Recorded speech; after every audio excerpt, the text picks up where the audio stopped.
are we and what are we doing? Well, I'm not allowed to tell you where we are because it's top secret. Sorry. The military said I wasn't allowed to say where we were.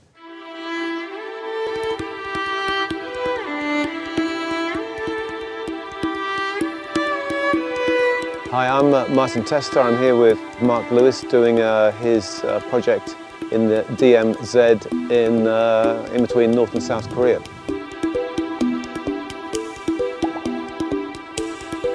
I was invited to make a work that responded to the specific nature of the region, which is a region that's defined by conflict and division, and as you can see, by quite extraordinary beauty as well.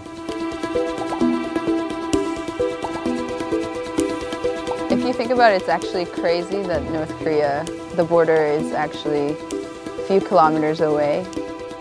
You can reach Seoul within an hour from the border, and we just live in complete oblivion. I think it's important to kind of acknowledge and realize that that's the condition that we're living in. We know that every day thousands and thousands and thousands of soldiers just face each other in this kind of endless standoff that could at any moment erupt into full-scale war. It's very surreal how extreme the situation is.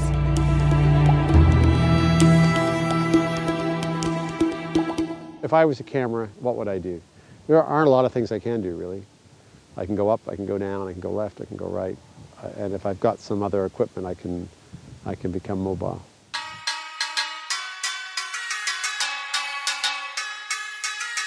Mark thought that one of the things we should do is follow the line of the trenches. They were kind of like a slot that he felt the camera should run down. I had an idea that we would use a Steadicam, and then we realized that the Steadicam would not be able to get through the spaces very easily, that some of them were very cramped. I'd heard about the MōVI, and we thought, well, should we give it a go? Then I did a bit of research and saw that it could be quite a flexible beast.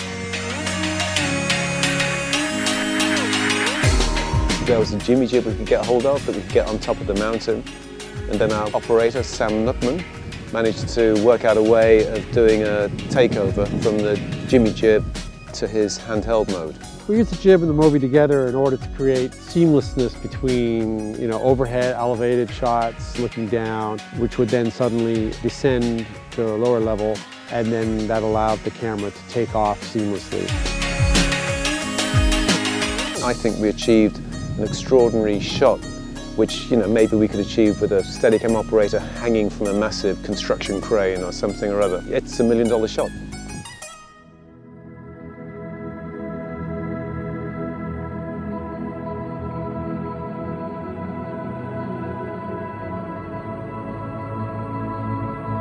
There's a lot of restriction in what you can film, what you can look at, how far you can look into North Korea, how much you can reveal about South Korea. They're very sensitive about it. Sometimes it works well for the artists to work around these restrictions and kind of use it for their own artistic, creative purpose. I always hope that when I shoot something, that something unexpected happens, that I learn something about the situation. I learn something about the landscape, I learn something about the camera, I learn something about the way I look at the world. And I just imagine that if I'm learning something about that, and if it's interesting enough to keep me thinking and to keep me questioning, all I can hope is that somebody else out there might share my curiosity.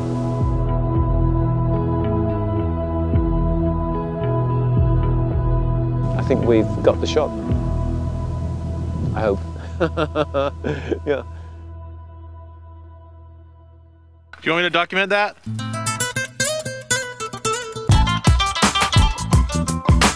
Korean pop star. Oh, this one. Yeah, maybe that one. We're in Seoul. Seoul. And it's cold. 왼쪽 차선으로 주행하십시오. It's like a video game. Yeah, I'm only wearing like every pair of pants I own. You have the glass model, don't you? As you can see, their accuracy is not very good because it didn't. Right, they were aiming at us, but it went over there.